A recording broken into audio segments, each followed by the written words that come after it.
우리 1900년으로 한번 돌아가 보겠습니다. 1900년 4월 21일 미국의 뉴욕에 있는 카네기 홀에서 세계 에큐메니칼 선교사 대회가 열렸습니다. 한 선교사가 무대에 올랐습니다. 이 사람은 그 캐나다인 의사입니다.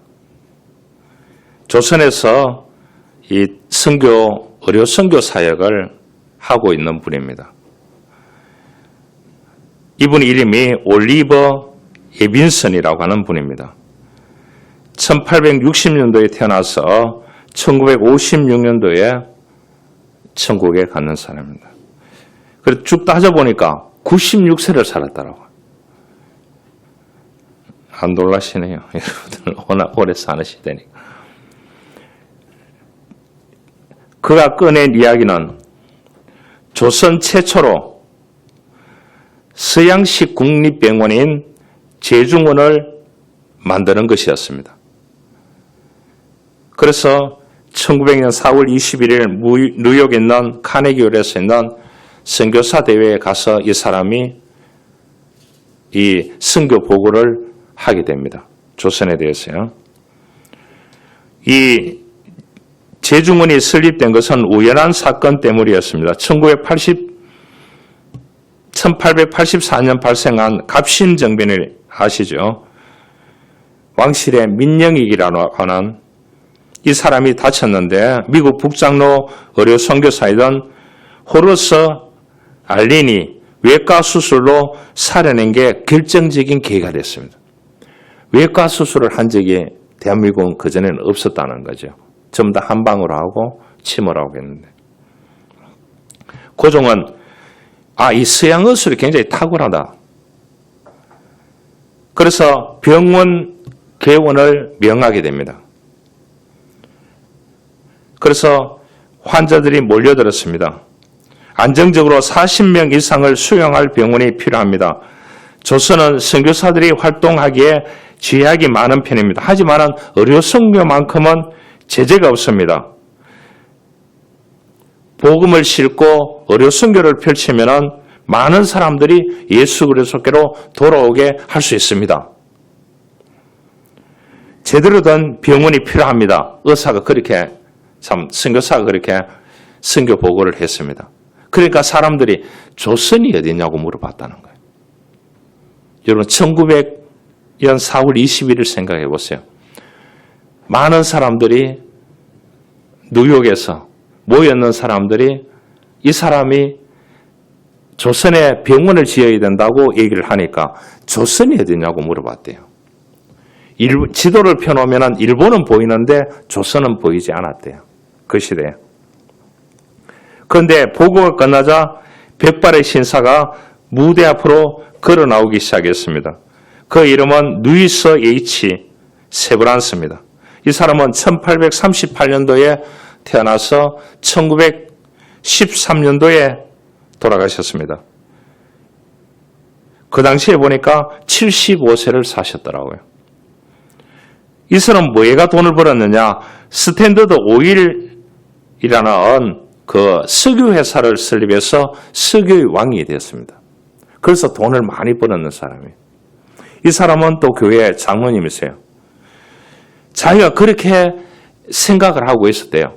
어느 나라든지 미국이든지 기도하는 중에 내가 이 돈을 가지고 병원을 지어야 되겠다. 기도하는 가운데 늘 감동을 받고 그렇게 기도를 하고 있었대요. 그런데 선교사가 이렇게 보고를 하니까 자기가 그 한국에서 갔던 캐나다 선교사 예빈슨과 마치고 난 뒤에 대화를 밤새도록 나누었대요. 병원을 어떻게 지을까냐. 그러면서 이 사람이 1만 달러의 거금을 전달하게 됩니다. 그러면서 주는 기쁨이 받는 기쁨보다 훨씬 더 큽니다. 그 당시 1900년도에 1달러가 지금 1달러가 1,500원 정도 하죠. 그때 1달러 가지고 제일 좋은 신발을 살 수 있었대요. 그러면은 지금 가치로 따지면은 200만 달러가 약 22억입니다. 그 후로 계속해서 지원을 하게 됩니다. 그래서 현재 서울 중구로 통일로 연세대 재단 빌딩에 있는 자리가 병원 부지로 낙점이 되었습니다. 부지 구입을 위해서 세브란스는 기금을 또 5천 달러도 내놓았습니다. 1904년도에 9월 23일 날 지상 2층, 지하 1층의 서양식 병원이 완공됐고 세브란스 기념병원이라고 이름을 그렇게 나타내게 되었습니다. 세브란스는 1907년도에 딱 한 번 한국 땅을 찾았다. 운영에 관여하지 않고 후원만 했습니다. 의대 건립을 위한 종잣돈으로 사용된 3만 달러도 그의 손에서 나왔습니다. 그래서 1913년도에 세상을 떠난 세브란스는 재산을 쌓아두지 말라, 반드시 필요한 곳에 정성을 다해 나누어 주라는 후손들에게 유언을 하게 됩니다. 아들 존 세브란스는 1934년 숨질 때까지 병원에 12만 4,500달러를 기부했습니다. 자신의 이름을 숨기고 병원을 후원하는데 미국 북장로교, 우리 교단이 북장로교거든요. 북장로교회의 교단에다가 선교비를 던져줬습니다. 그래서 이 가문들이 던져준 돈을 지금으로 환산하면 1,500억입니다. 조금 놀라십시오. 놀라는 척이라도 좀 해주셔야지. 이 가문이요, 2대에 걸쳐서 이 조선 땅에 병원을 짓는데 들었는 돈이 1,500억이라니까요. 그래서 연세대 병원이, 연세대학교가 생겨나게 되었는 거예요. 그래서 외국인이 다 세워놨는 그렇지 않은 대학들이 어떻게 되느냐. 가면서 이 사람들이 한국에 돈을 주고 팔고 넘기고 갔더라면 괜찮은데 이걸 뭐냐. 이 교단의 노예에다가 다 줘놓으니까 어디 했냐. 개인이 사유했습니다. 대구에, 경남에, 서울에, 충청도에, 전라도에. 참 비참한 거죠. 그래 한국 사람들은 소욕이 너무 많은 거예요. 그러니까 뭐가 없다고요? 갑부가 없는 거예요. 부자는 있고 재벌이 있지만. 여러분 2대에 걸쳐서 한 가문이 지금 한국 돈으로 이 조선을 모르는 땅에 이 세브란스도 1907년도가 3년도가 딱 1907년도에 딱 한 번 병원을 찾았다 그랬잖아요. 딱 한 번 와봤. 이름도 없이 빛도 없이. 오늘 이 본문 사도 바울은 절망에서 일으킨 하나의 중요한 사건을 얘기합니다. 하나님의 체험을 얘기합니다. 그 하나님의 체험 가운데서 하나님이 위로하시고 하나님이 소망을 주시고 하나님을 의지하고 기도로 얻은 은사를 통해서 승리하는 인생을 살아가야 된다. 우리들이 교훈하는 게 이게 키워드가 그깁니다. 하나님의 위로받고 소망이 끊어져도 하나님께 소망을 두고 하나님을 의지하고 기도로 나에게 주신 은사를 발견해서 이 땅에서 살아가라. 이것이 오늘 이 본문이 우리들에게 주는 교훈입니다.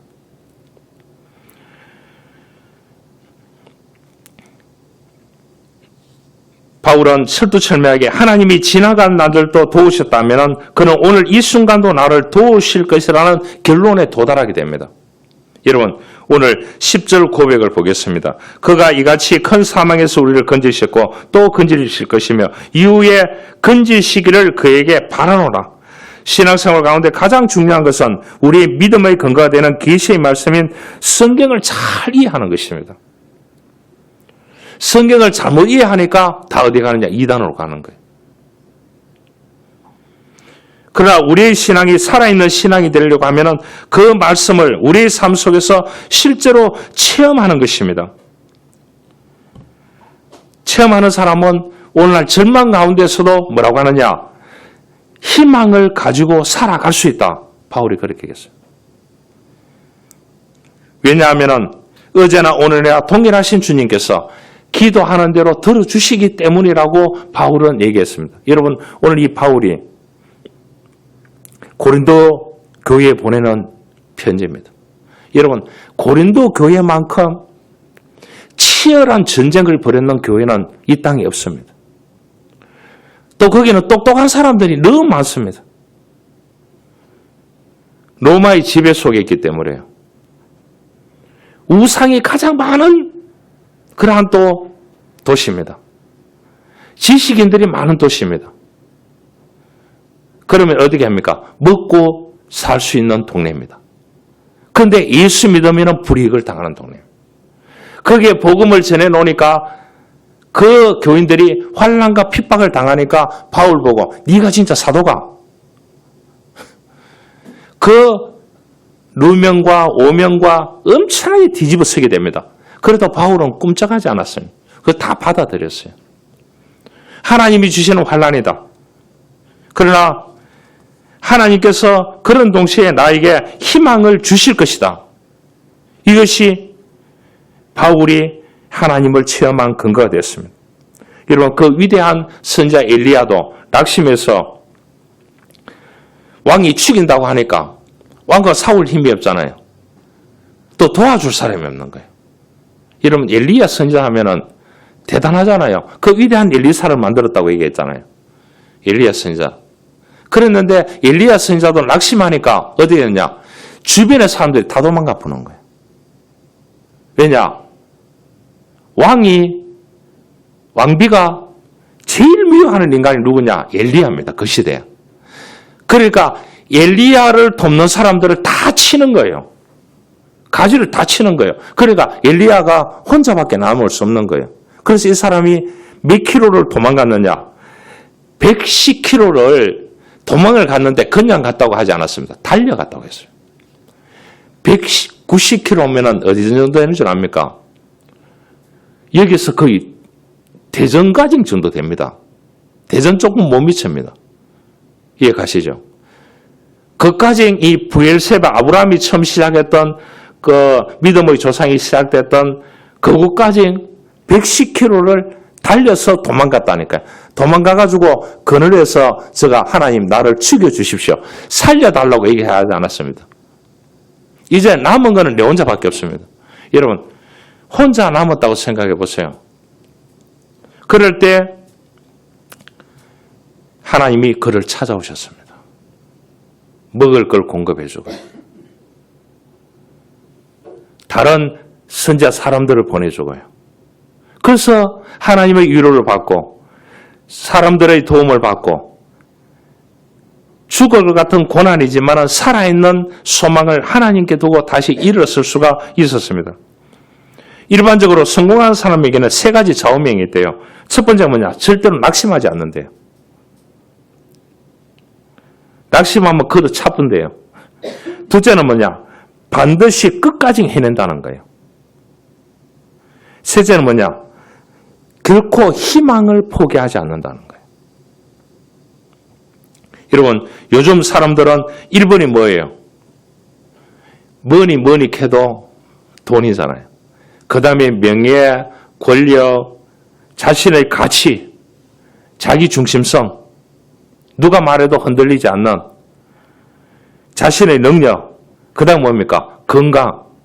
어떤 사람 건강 팔찌 끼고 다니는데 그게 250만 원짜리더라고요.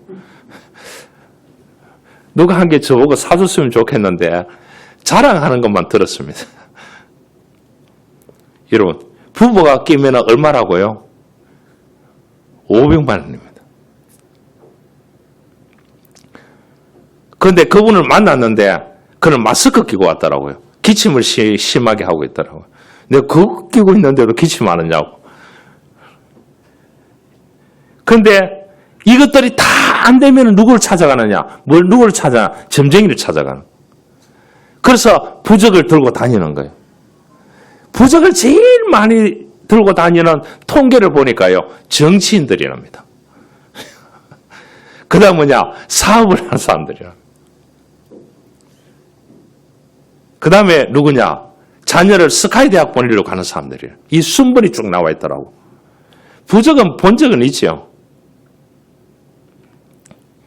비싼 부적은 뭐냐? 절대로 남에게 보여주지 말아야 한대요.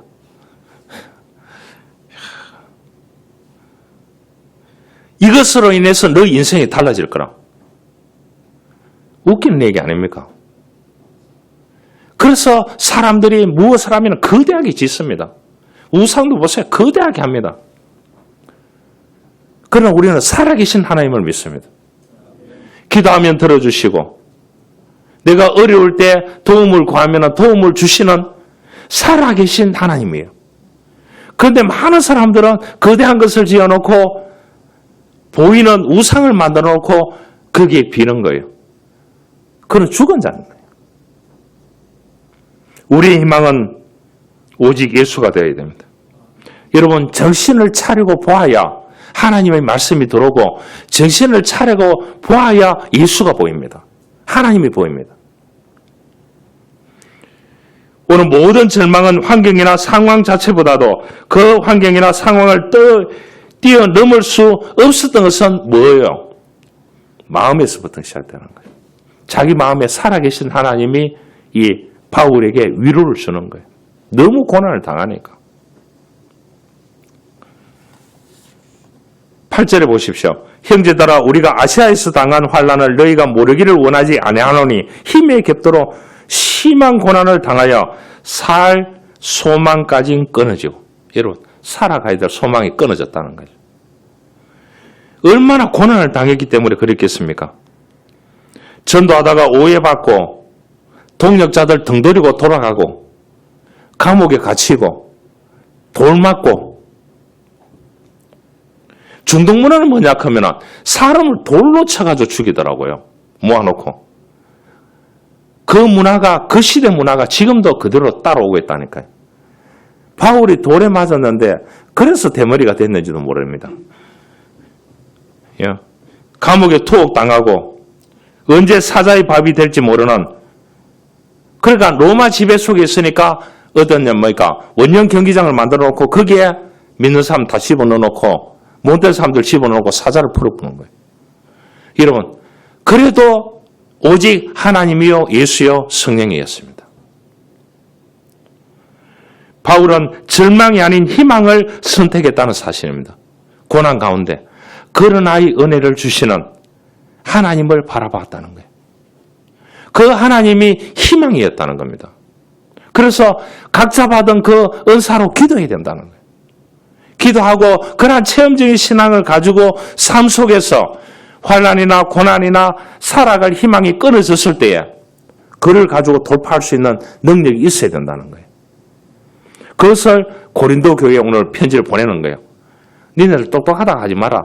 내 사도라고. 그래 내 사도 아니다.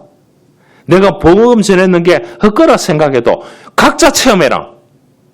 각자 기도해라. 각자 희망을 하나님께 둬라. 오직 예수께 둬라. 성령이 역사하실 거라.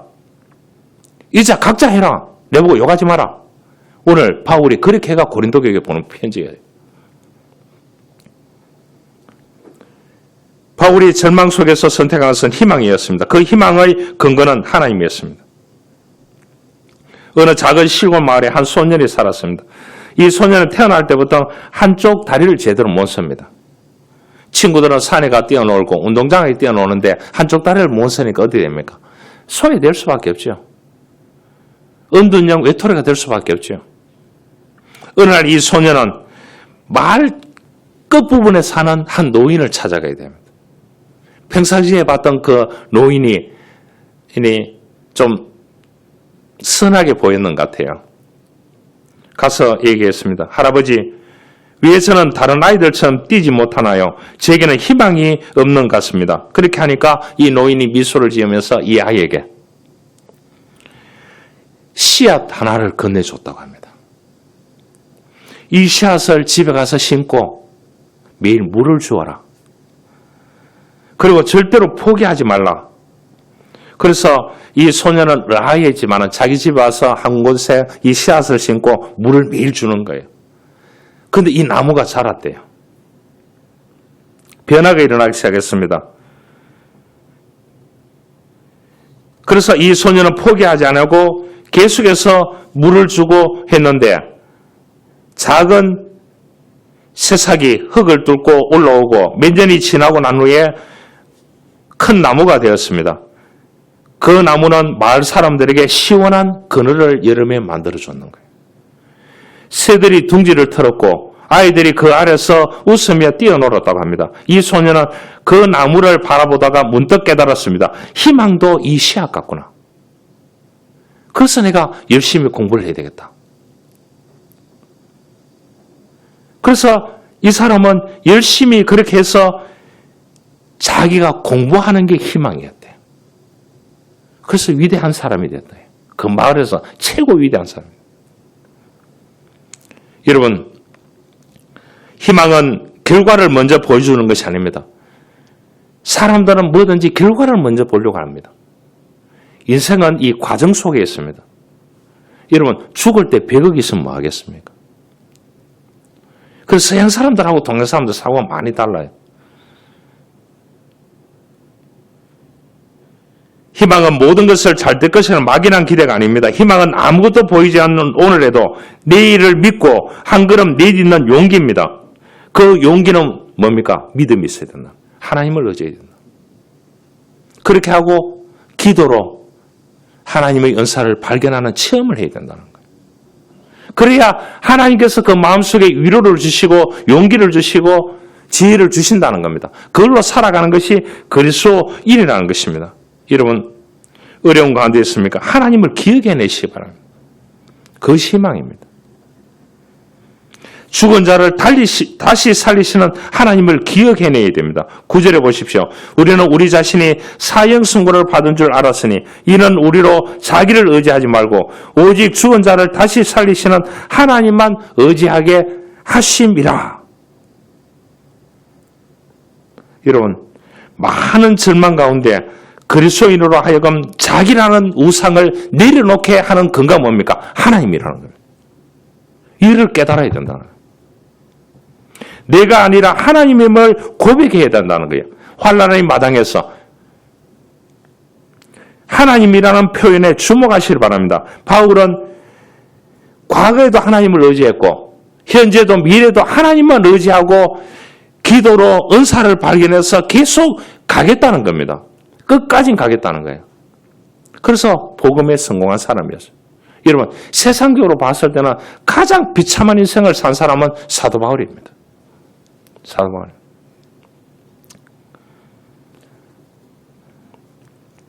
찰스 콘슨이라는 사람이 있었는데 닉슨 대통령 시절에 특별 보좌관으로 대통령 직무실에서 대통령에게 이거 해야 됩니다 하면은 대통령 뭐냐? 이 콜슨 말에 모든 것이 움직이는 시대였습니다. 최고 뭡니까? 최고 권력을 진 사람은 닉슨 대통령이 아니고 콜슨이었대요. 어떻게 이때 사건으로 어떻게 되느냐? 대통령이 하야되고 이 사람 감옥에 갔습니다. 무수부리의 권력을 대통령에게 부리지 않은 권력을 쥐고 있던 사람이 차디찬 감옥에 갔는데 거기서 이 사람이 그 없어진 권력 가운데서 복음을 받아들이기 시작했습니다. 하나님의 말씀을 읽게 됩니다. 그래서 이 사람이 성경과 이 C.S. 루이스라고 하는 무신론자가 위대한 신앙인이 되는 이 사람 신앙서적이 다 번역돼가지고 수십 건이 나와 있습니다. 이 사람 신앙서적하고 2개를 읽고 이 사람이 변화를 받았습니다.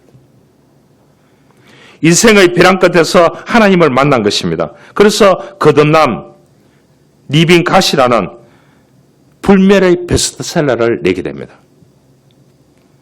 그래서 이 사람은 이제 감옥 생활을 했기 때문에 감옥인들을 위해서 인생을 살아가게 됩니다. 그래서 이 사람이 종교 노벨상인 템플턴 상을 수상받고 미국 크리스찬들에게 가장 존경받는 그러한 선한 영향력을 크리스찬으로 이름이 지금도 남아있습니다. 벼랑 끝에서 그를 만나주신 하나님, 그 하나님이 그의 새 희망의 근거가 되었습니다. 새 인생의 근거가 되었습니다.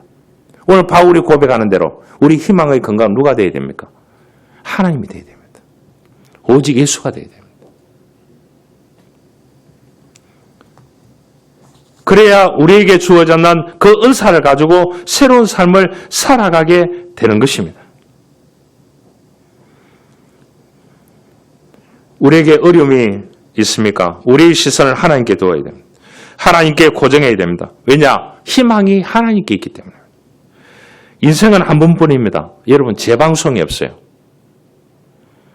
늘 생방송입니다.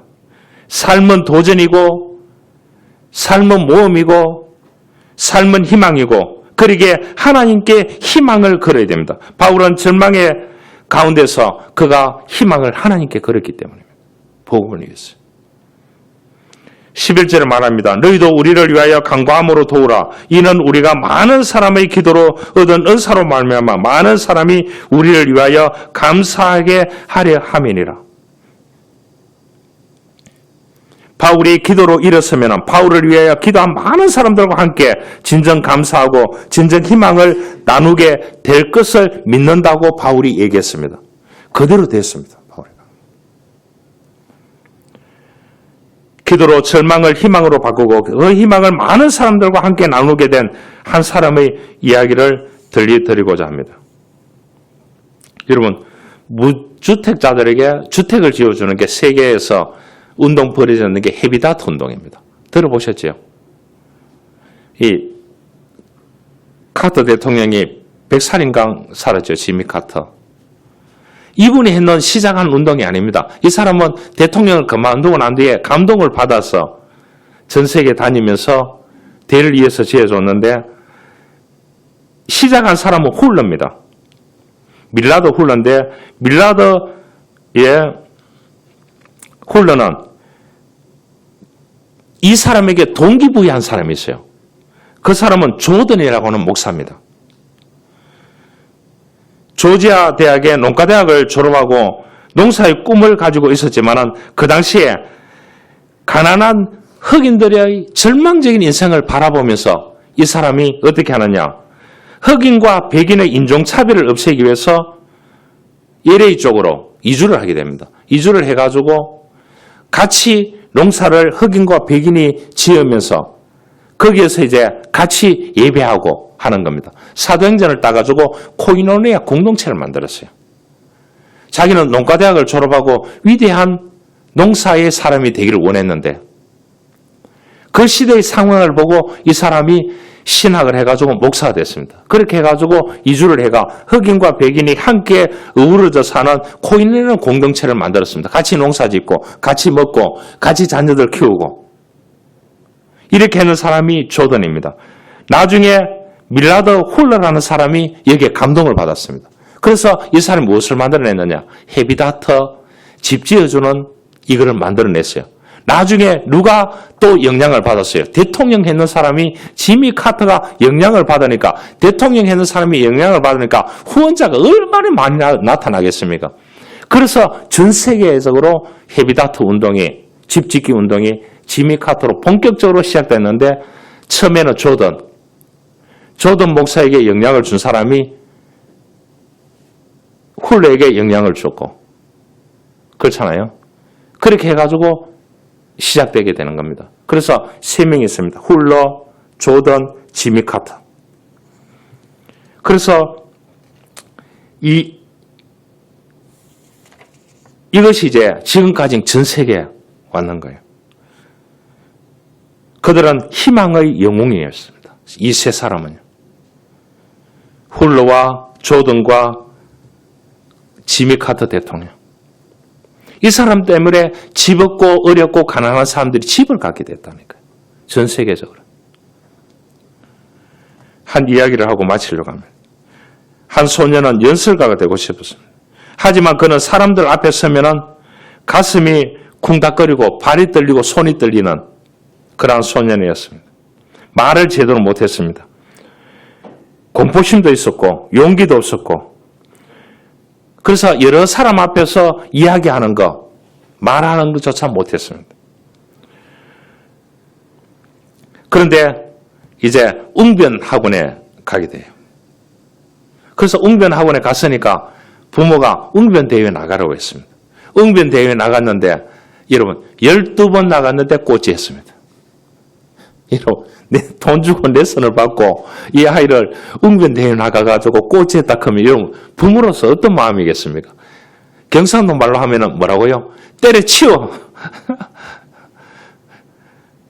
서울 사람 같으면 어떻게 하겠습니까? 그 학원 원장한테 가가지고 하소연할 거 아닙니까? 구분하는 건 아니지만 그럴 가능성이 많다는 거예요. 그러나 이 소녀는 이제 어떻게 하느냐? 강가에 가가지고 연습을 하는 거예요. 책을 펴놓고 학원이고 다 때려치우고 강가에 가서 이제 책을 펴놓고 연설을 하는 거예요.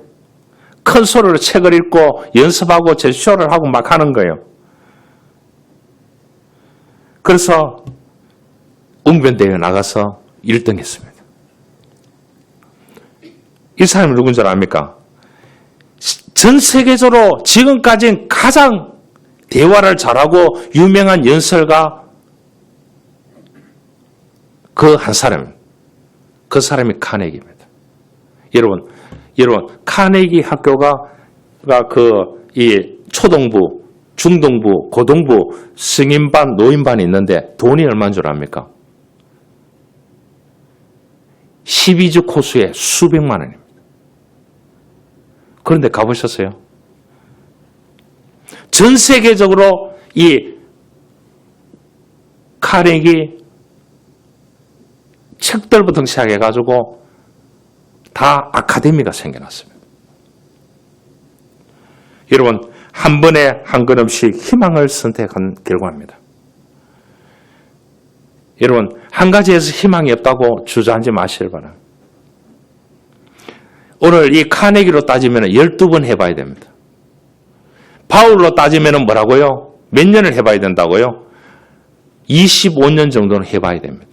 25년 정도 돌 맞고 뒤통수 맞고 감옥에 갇히고 삿대질 당하고 배 탔는데 배가 뒤집어지고 여러분 12년을 참든지 안 그러면 25년을 참든지 한번 인내해 보시기 바랍니다. 희망의 근거는 하나님입니다. 12년, 15년이 중요한 것이 아니고 1년을 가더라도 그 희망의 근거가 하나님이 되어야 된다는 거예요.